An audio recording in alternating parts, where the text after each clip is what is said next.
So my name is Paul Fulford. I have a background in growing up around and in being in sports as well as in advanced medical devices.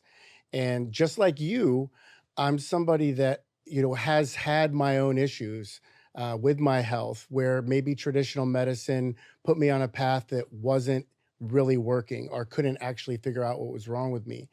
And I'm also somebody who wants to be my best and optimize my performance on all levels, whether it's health, mental, physical, external. I want to push the envelope and do my best to optimize longevity, health, and wellness. And my passion is connecting with people and helping people. It's not lasers or treatments or therapies really that gets me up in the morning. It's helping people. It's people that I get to work with within a company, people that I work with that have devices or that are key opinion leaders that I work with on a regular basis, or people that are getting treatments. My passion at the end of the day is helping people get to what they want. Medical aesthetics is typically a term that's kind of reserved for cosmetic purposes, right? But now, in this day and age that we live in, longevity, anti-aging, all of these other realms are brought in. And now we have devices and advanced devices that do even more. For example, optimizing performance when it comes to muscle. There's a device now that's available to people that not only can it help fit people become more fit, push you past plateaus in the gym, but it can also help you come back from injury faster.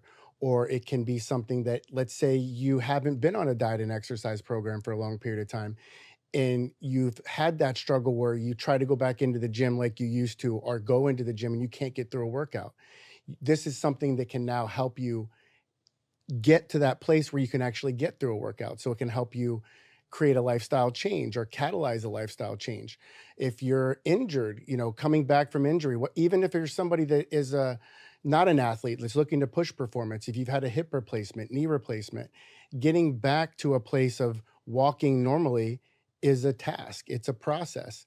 What if we could cut that down in half the time? Those are some of the topics that we're going to be discussing on this podcast. One thing I think that's missing in the medical aesthetics conversation is truly looking at things efficaciously, right?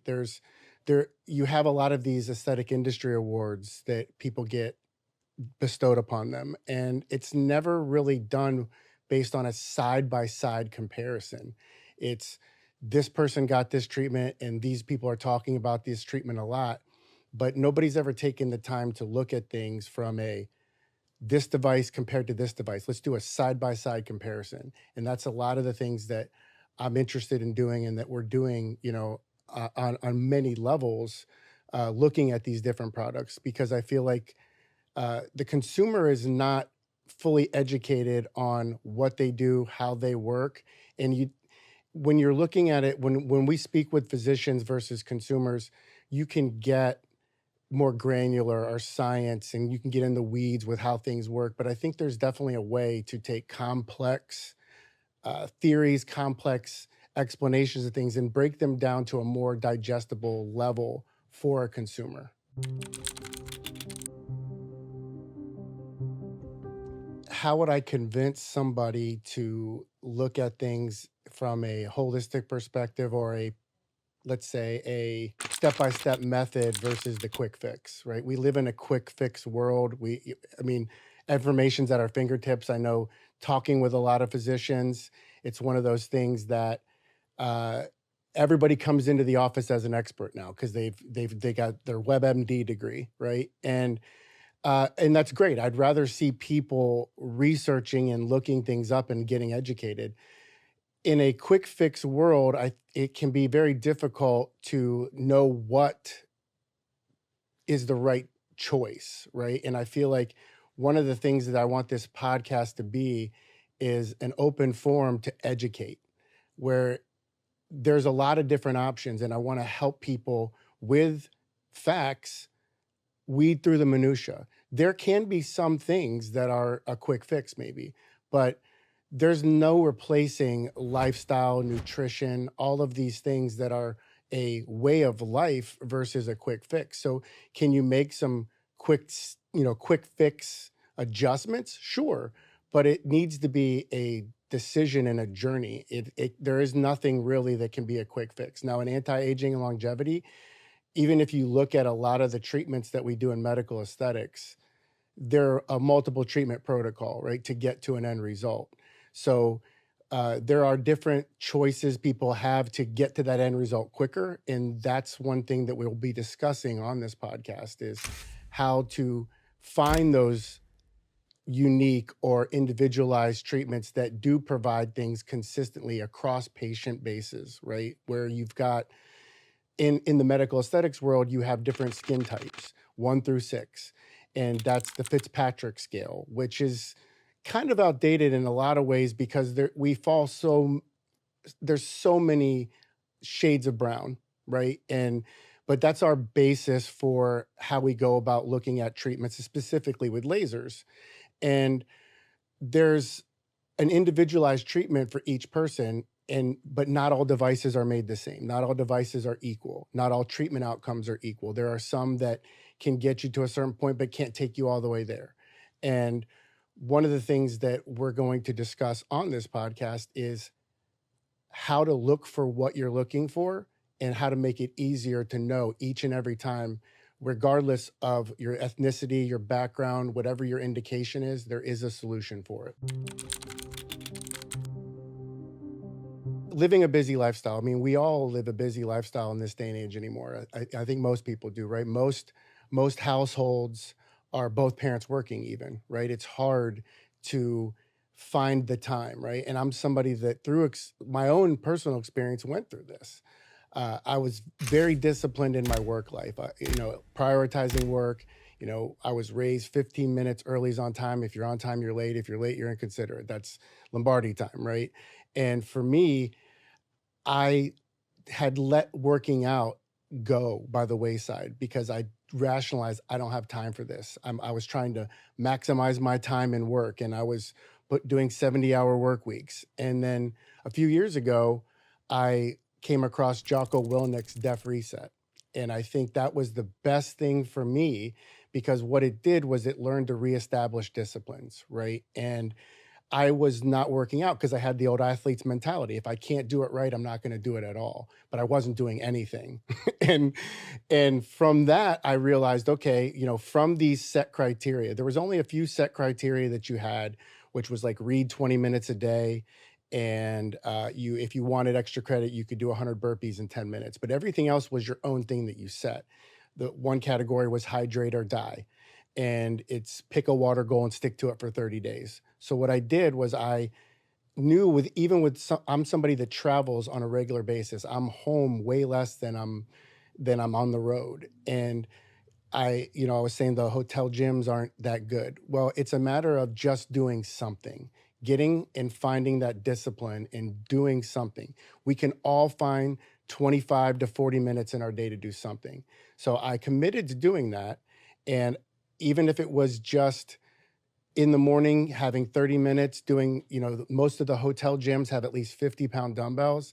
I would do concentrated movement sets so that I would get something done. So more than anything, we can find the time when it's important, and it's just carving out those little snippets, especially when it comes to activity and movement, that you have to find. And we can all find them throughout our day. It can be just as simple as doing some crunches while you're sitting at your desk, like flexing your muscles when you've got 15 minutes in between a call. Something is better than nothing. And I think that's everybody, you can make steady gains by just doing something. In a busy world, it's just a matter about shifting your perspective and making these things a priority. Prioritizing health and finding root causes versus Band-Aid solutions, right? Well, the first question I think you ask a patient or just a person individual is like, how is this working out for you? Like, do you like your current state? We're sitting here talking, if any clinician or practitioner sitting across from a patient is like, we're talking and sitting down for a reason. You're not happy with your health. You're not happy with particular pigmented lesion or vascular lesion, or a scar, whatever it is, medical aesthetics, health in general. And if you're not happy with it, what are you doing to change it, right? They talk about an addiction that it's repeating the same behavior again over and over again, expecting different results. That's insanity, right? And for me, I found over the years that I mean, it can be insane, right? You can't just wish something into existence. You have to take steps, right? So when you look at root cause versus band-aid, when you're looking at symptoms, like where are those symptoms coming from? It's like a perpetual motion clock, right? There's so many gears that connect everything to keep it rolling and keep it moving and keeping time moving forward. And we're trying to look at things where something else touches another thing. When you have band-aid solutions, you're just addressing it from a surface level. You're not getting to the actual indication and what's the problem, what's it caused by. And when you do that, you're just barely getting by. I was, again, to my own personal story, I was somebody that was on omeprazole for 8 years. And because I had acid reflux, traditional medicine, blinders on, I went into the office, you have acid reflux, omeprazole. And what it was, after working with somebody who is somebody that I ended up doing treatments with, on them themselves, they were also a gut health expert. And they said, I can fix you. I know what your problem is. You have the opposite problem. You don't make enough stomach acid. And this was somebody who was a professional bodybuilder who actually won the physique category in Mr. Olympia.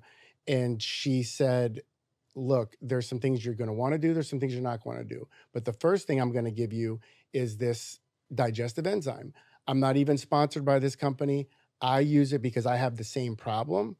And I want you to take this after you eat. And for 3.5 years, I've been off omeprazole. I haven't had a single case of acid reflux. And that's a perfect example of blinders on, fixing a Band-Aid, but instead of looking at the root cause. I would say one of the missions, or even a main mission for this podcast, is to provide you with all the information you need to be that advocate for your health, to be that advocate for making the choice to do something about whatever it is that's bothering you. Many times we throw our hands up and it's like, oh, woe is me, like this, I'm just going to deal with this for the rest of my life. And it doesn't need to be that. There's people joke all the time because when somebody brings something to me, they'll say, and I always say, I don't have problems, I have solutions. Because I believe that there's always a way to figure it out, right? And what we want to do on this podcast is help you be that advocate, present you with multiple different options and different ways of looking at things so that there's hope.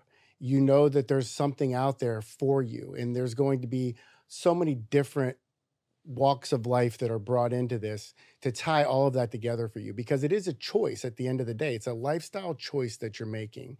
And there are so many things available to us that allow for these things to happen. Certain things in our space where, in the medical aesthetic space, like you can get a treatment done, but what is your post care? How are you going to optimize your healing? What are you going to do after that's resolved? Do you want it to happen again? No. What are your preventative measures to make sure it doesn't happen again? Those are some of the things that we're going to discuss amongst a wide range of topics on this podcast. So if I'm sitting in front of a patient or I'm sitting in front of just a friend and they know what my area of interest is and they know what my area of study is and what I do for a living, and we're just having a chat and they're explaining to me situations or things that they're going through, right? Some of the first questions I ask them is, well, what's your diet and nutrition like? What's your sleep like? How much do you consume alcohol? What are the things that are external stimuli or factors that can impact these things, right?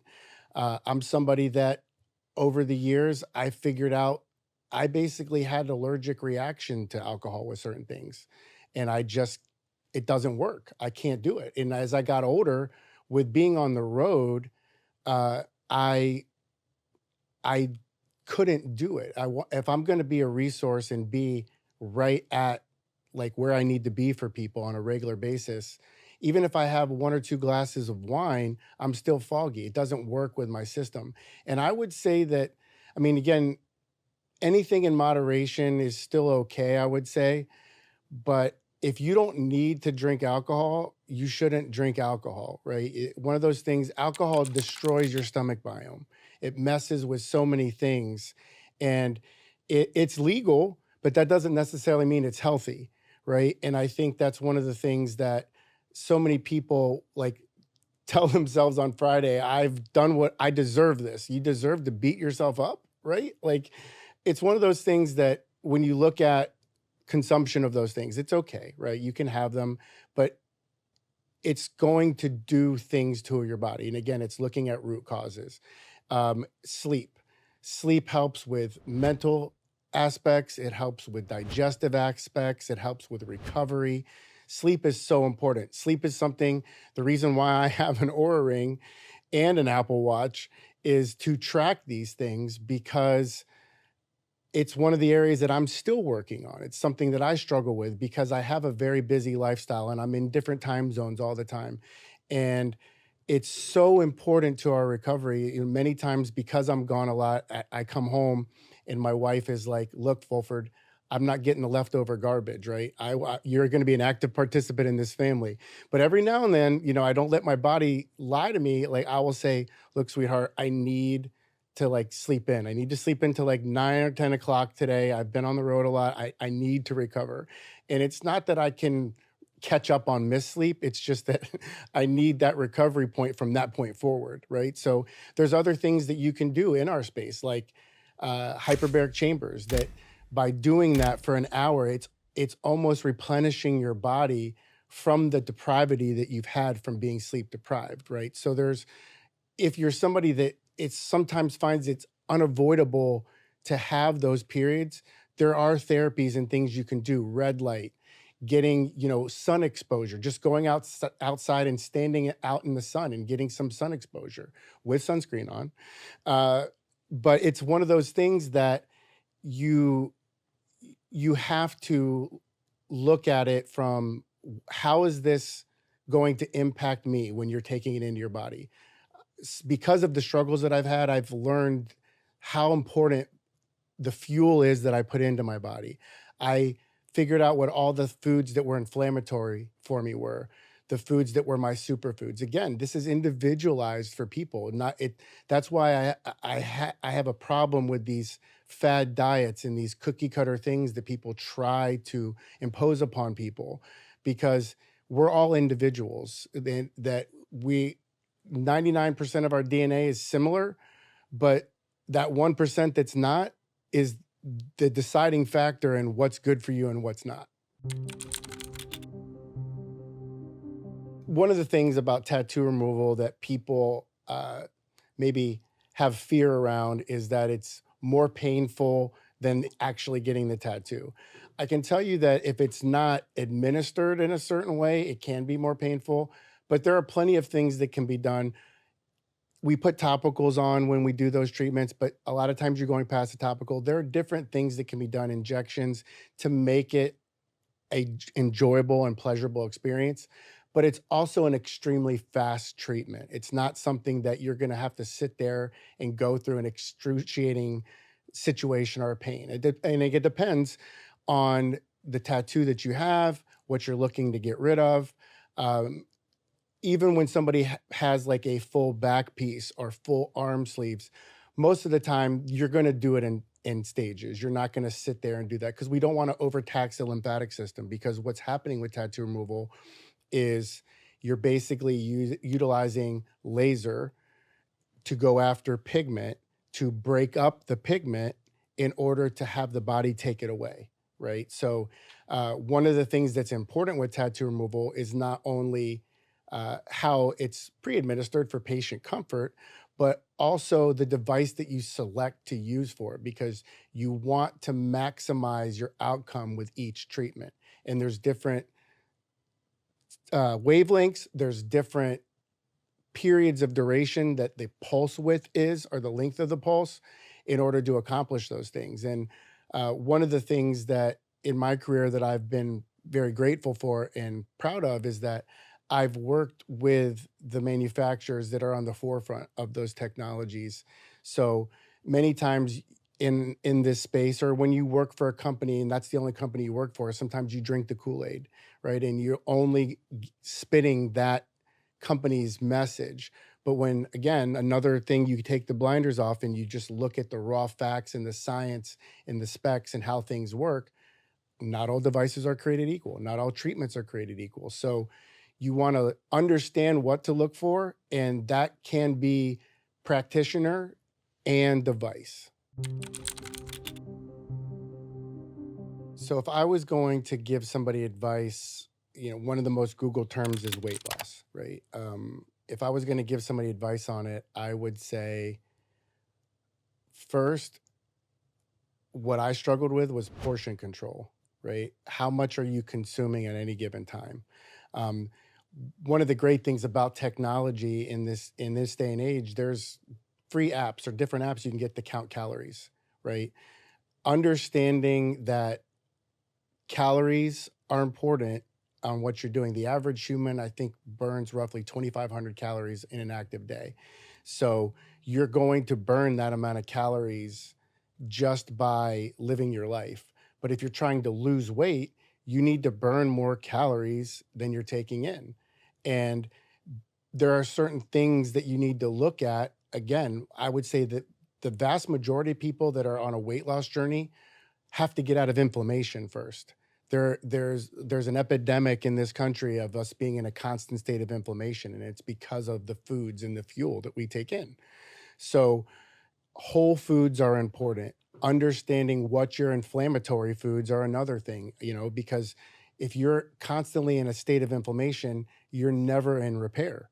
And in order to recover and in order to allow for the things that you do when you change a diet to take place, there's so many things that come in. Like one thing that you can do that I would recommend when changing any diet and exercise program, Gary Brecka talks about doing a 72-hour water fast.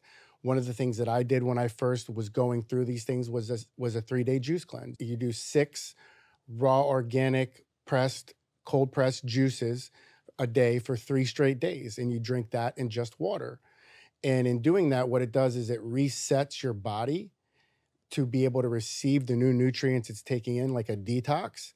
But it also, from my own personal experience, it almost shrinks your stomach in a way. You get full faster. I mean, that's what the GLP-1s are doing. That's what a lot of these things are doing, where they're making you less hungry, right? And if you're taking in less and feeling satiated, then you're still have all these fat stores and energy stores that you need to burn, and that's how you're going to lose the weight.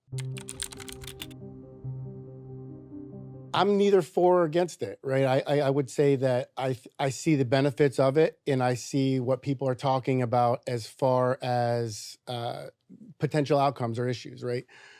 For somebody who's struggled with weight for a long time, and if you're obese, it's a solution. It's something that's going to help you drop weight quickly. And how it's basically doing that is it's making it so that you're not hungry, and it puts you on a caloric deficit, so you'll experience this rapid weight loss. One of the things that we see specifically with that, though, is muscle cannibalization, because your body's looking for fuel. And there's a device that we're going to speak about on this podcast that, when paired with Ozempic, can help counteract or give you a buffer to not have your muscles be attacked. And if you're going through rapid weight loss and then you're also able to build muscle, that's transformative for you. Remember, the more muscle you have, the more fuel is needed for that muscle to work. So if you can build muscle as well as lose fat, you're helping yourself create a longer, more disciplined lifestyle. I would say that I would hate to see somebody be on Ozempic for the rest of their life. I would like to see somebody on Ozempic to address what they need. And then while they're doing that, they're making these lifestyle choices and changes and changing their discipline to move forward to having a more fruitful longevity and improved quality of life. You might be wondering why you should listen to me. I'm not a doctor, right? Well, through my experience and relationships and different things, I've had the opportunity and I've been blessed to work with key opinion leaders in the space with medical aesthetics, health, wellness, biohacking. Additionally, I've had the opportunity to work with a various range of athletes and celebrities. And one of the things that you're going to find out is yes, they might be in the limelight, but they're no different than you or me. They have the same problems, the same issues. And sometimes it's even on a microscope for them because they are in the public eye. But they're going to be coming on and talking about some of the things that they went through and some of the treatments and solutions that they found, whether it was immediately or the journey that they've had to go through. That's why it's so important. And I hope you find this podcast if you're struggling, if you're looking and you feel like there isn't a solution for you for whatever it is because of the topics that we're covering, you're going to find that whether it's medical aesthetics, health, wellness, you're going to find something here that will provide you hope. How do you get a six pack, right? Well, I would tell you, and I'm not the first to say this, that I long-term six-pack abs are made in the kitchen, but there are things that you can do to get there, right? And you can push your performance. You can do things that are surgical or minimally invasive, and there are things you can do that are non-invasive. So there are treatments that invasively remove fat. You've got liposuction, and there's different people that I've worked with that do liposculpture is what it's called, right? Where they can basically give you abs. If you're looking to do it and actually have them and have it not be surgical or minimally invasive, there are devices that you can use that are minimally invasive that destroy fat. A very popular one that people know about is Cool Sculpting. It's made the news for bad reasons, but it also permanently destroys fat, right? And when done appropriately and efficaciously, it has good outcomes, right? There are other devices out there that actually build muscle. One of the devices that we're going to discuss on this podcast is called AccuFit, and it's a device that basically works off of how the muscles would move in order to strengthen them and build muscle, right? So there's treatments like that that you can do when coupled with regular movement and appropriate diet and sleep, you can achieve that outcome you're looking for, a six-pack abs. But I would tell you that it is a journey. Unless you're going to do something that's surgical, that's going to give it to you immediately, that would be your quick fix. But if you really, truly want to get there, there's a way to get there through discipline, diet, and treatments that are not going to be surgical. So liposuction, people either love it, they hate it. There's opinions on it for the good, opinions on it for the bad. I see a place for it no matter what, right? Like it's a true way to do a bulk removal. Some people would say it's a lazy person's choice. Well, what if you have a condition or a thyroid condition where you're always going to have extra weight, right? No matter what. When you look at subcutaneous fat, we have X number of subcutaneous fat cells. When you gain and lose weight, you gain and lose weight evenly amongst those cells for the most part. Where you have problem areas, if you look on one side of your family or the other genetically, one side probably has the same problem areas. So if you're somebody that is going to have extra weight on you because of a medical condition, if there was a way to eliminate fat from your body, it can be helpful, right? So one of the things that people always have issue with is like doing something surgically. And it's been one of those things for years. It's become way less taboo and people talk about it a lot more. And people are going to be talking about it on this podcast in the celebrity world where they said they didn't get anything done. And you clearly can see that they have. Well, there's a place for it, right? If somebody wants to do it, go ahead and do it. Just make sure it's done with a very skilled practitioner. You're not going to some chop shop to get it done. Just because they have a less expensive price doesn't mean it's better, right? I would tell you that there are places that do very similar things, but I almost think you have to look at it like a NASCAR race. One of the things about a NASCAR race, especially like a stock car race, is that every single car has to be within the same spec, right? One can't have an overly big engine or overly better tires than the other. They all have to be within a certain spec. But yet, there's a winner of every race, right? Why is that person the winner of every race? Because they're a better driver. You can have somebody that has the same capabilities as far as devices go, but that doesn't mean they're the same driver with that technology. So understanding what to look for and what are some things to look out for in regards to what not to do is very important. And that's one of the things that we're going to clear up with conversations and guests on this podcast. My name is Paul Fulford. I've spent years in the health and wellness and advanced medical device space. This podcast is going to have athletes, celebrities, and key opinion leaders covering longevity and wellness solutions so that you can live a longer, better, healthier, optimized life. Check us out wherever you get your podcast.